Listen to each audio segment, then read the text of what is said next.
আসসালামু আলাইকুম। কেমন আছেন আপনারা? আমি আল্লাহর রহমতে ভালো আছি।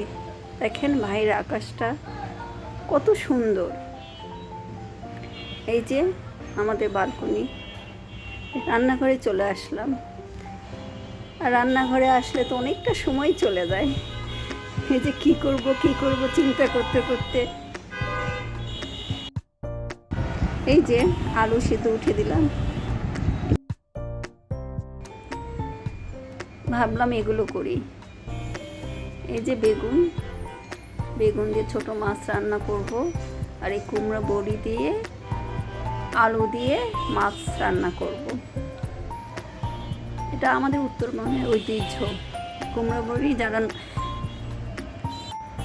যারা উত্তরবঙ্গে তারা সবাই চিনবেন আর স্বাদটা বোঝেন। এই যে আমরা রান্না শুরু করে দিলাম। বেগুনটা কেটে নিব। আর আলু প্রেসার কুকারে উঠিয়ে দিয়েছি অল্প পানি দিয়ে।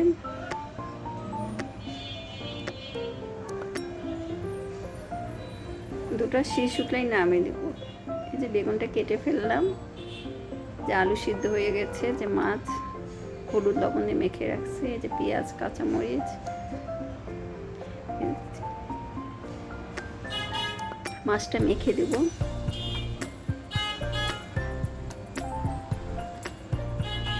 বেগুনের তরকারিতে আমি কাঁচামরিচটা দিই না, কারণ কাঁচামরিচটা বোঝা যায় না, বেগুনের সাথে একদম মিশে যায়, তখন দাঁতের নিচে পড়ে।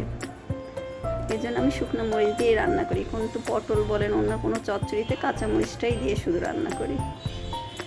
এই যে সব দিয়ে দিলাম, হলুদ লবণ মরিচ, একটু আদা রসুন জিরা বাটা,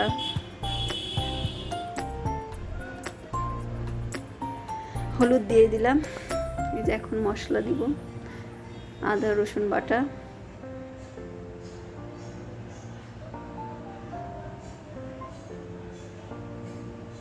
আর গরমও পড়ছে বাহিরে।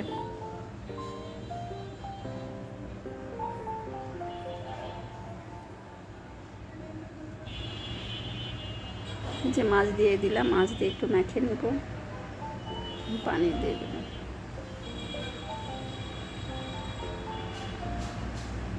ছোট মাছের সাথে বেগুন দিয়ে বেশি মজা লাগে। বেগুন বলেন আলু বলেন এগুলো, এখানে আমি ছোট আলু কেটে দিয়েছি, তরকারিটা উঠিয়ে দিয়েছি।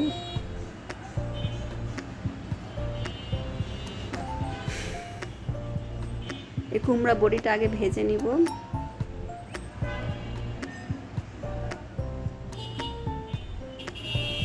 তেল দিয়ে দিলাম।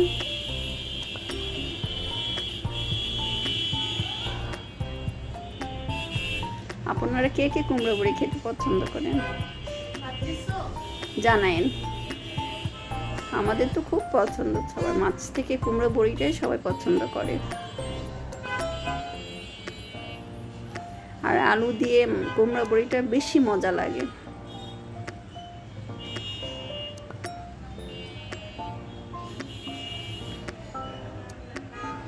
একটু লাল লাল হলে ভেজে উঠে রাখবো। আমি এই যে নাড়তেছি না, এটা আমাদের এলাকায় লাকড়ি বলে, এটা বাঁশ দিয়ে বানাতে হয়। এখন অবশ্য কেনা অনেক কিছুই পাওয়া যায়, কিন্তু এটা আমার বাড়ি থেকে নিয়ে আসা। আমার এটা শ্বশুর বাড়ি থেকে বানিয়ে দিয়েছে।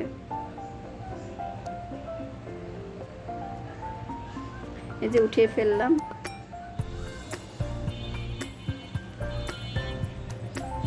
এখন এই যে পেঁয়াজ দিয়ে দিব, মাছটা ভাজবো, ভেজে রান্না করবো। মাছটা ফ্রিজের তো, আমরা সাধারণত ভাজা মাছ খুব কম খাই তরকারি দিয়ে। যেদিন মাছ নিয়ে আসে তাজা মাছ থাকে সেদিন কাঁচাটাই কষে রান্না করি, আর যেদিন একটু ফ্রিজে ঢুকাই আর বের করি তখন ওটা ভেজে ভেজে রান্না করে খাই। যে পেঁয়াজটা দিয়ে দিলাম, যে পেঁয়াজটা লাল হয়ে আসছে, একটু আস্ত জিরা দিয়ে ফোড়ন দিলাম তেলে।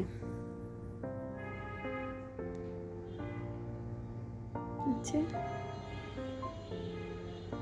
এখন আদা রসুন বাটা দিয়ে দিলাম। আদা রসুনটা একটু টেলে নিব।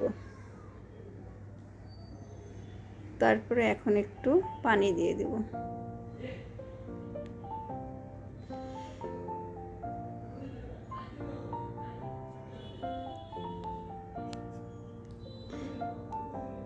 এর পানিটা দেওয়ার পর হলুদের গুঁড়া, লবণ,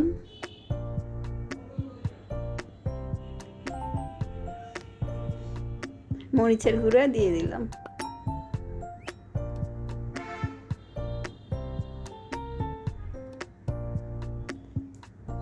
এই যে একটু কষে নিব মশলাটা।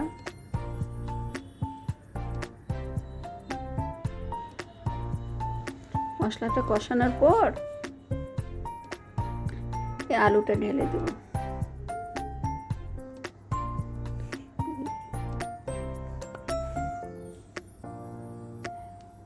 এই যে আলুটা দিয়ে দিলাম। এগুলো বড় বড় আলু দেখতেছেন না, এগুলো এমনি কষাতে গেলে গলে যাবে। আমাদের বগুড়ার আলু হলে গলতো না, এগুলো ভাঙিয়ে দিতে হতো।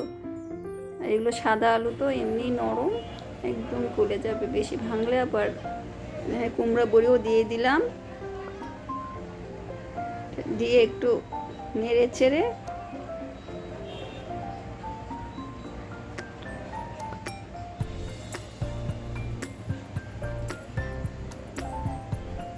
ঢেকে দেব। এই যে আমার পাশে চচ্চড়িটাও হয়ে যাচ্ছে। এটা আমি রাঁধুনি পাতা দিয়ে দিচ্ছি, আমি ডিপে রেখে দিয়েছিলাম। সে রাঁধুনি পাতাটা একটু একটু করে বেগুনের তরকারিতে দিলে মজা লাগে। একটু একটু করে নিয়ে এসে বেগুন দিয়ে তরকারিটা, তো আলু ঘন্ট, আমাদের এলাকার আলু ঘন্ট একদিন আপনাদেরকে দেখাবো। খুব ফেমাস, বিয়ে বলেন, অনুষ্ঠান বলেন, মানুষ মারা গেলে সব কিছুতেই আমাদের এলাকায় বগুড়ার আলু ঘন্টটা খাওয়ানো হয়। আমাদের এলাকায় আলু ঘাটি থাকবে, এটা আলু ঘাটি বলে। এই রাঁধুনি দেয়, এই রাঁধুনি পাতা রেখে দিয়েছিলাম, ওটা একটু কেটে কেটে দিলাম, ঢিপে রেখেছিলাম পলিথিনে করে, ধুয়ে সুন্দর করে শুকিয়ে রেখেছিলাম।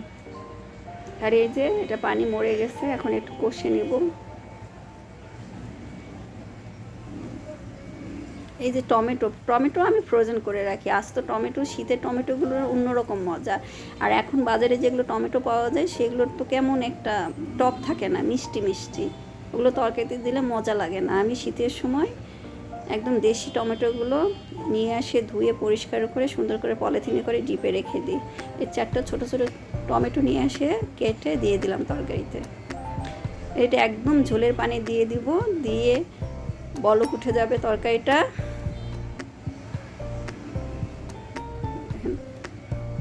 এগুলো এমনি ভেঙে যায়, আসল কথা। হল্যান্ডার আলু তো, আমাদের দেশি আলু হলে, বগুড়ার আলু হলে ভাঙতো না, এগুলো হাত দিয়ে ভেঙে ভেঙে দিতে হতো। যে একদম ঝোলের পানি দিয়ে দেবো। কুমড়ো বড়িটাও সিদ্ধ হতে হবে। এই যে কয়েকটা কাঁচামরিচ দিয়ে দিলাম। এই যে মাছটা একদিকে ভাজতে উঠে দিয়েছি। এই দেখেন, এটা আমি দেখাতে পারিনি, মাছটা দেওয়ার অন্য কাজে একটু ব্যস্ত ছিলাম। এই যে আমার তরকারিটা হয়ে গেছে, কুমড়ো বড়ি, মাছ, আলু। আর এদিকে আমি করলা প্রেশার কুকারে সিদ্ধ করে নিচ্ছি, করলা ভর্তা করব। লম্বা করে কেটে 2টা সিঁড়ি দিয়ে সিদ্ধ করছে। শুকনো মরিচ, পেঁয়াজ, সরিষার তেল দিয়ে মেখে নিচ্ছে। এখন করলা ভর্তা, করলাটা একটু চাপা দিয়ে পানিগুলো ফেলে দিয়েছিলাম। এই দেখেন, ছাঁকনিতে করে নিয়ে ভর্তা করে ফেলবো। এগুলো আসলে হাত ছাড়া হয় না, যতই মেশিনপত্র নামুক, ভর্তা বলেন, পিঠা বলেন, এগুলো হাতের কাজ করতেই হয়। আর সব কিছুতে গ্লোভস পরলে হয় না, কিন্তু যে কোনো ভর্তায় হাতের ছোঁয়া না লাগলে মজাও লাগে না। আর করলা ভর্তাতে একটু পেঁয়াজটা বেশি লাগে আর সরিষার তেল, এই দুটার মিশ্রণে ভর্তাটা মজা হয়। এই যে আমার করলা ভর্তা হয়ে গেল। এই অবস্থায় এই দেখেন, মাছের ঝোল, করলা ভর্তা, ছোট মাছ। এই তো আজকে আমাদের আয়োজন।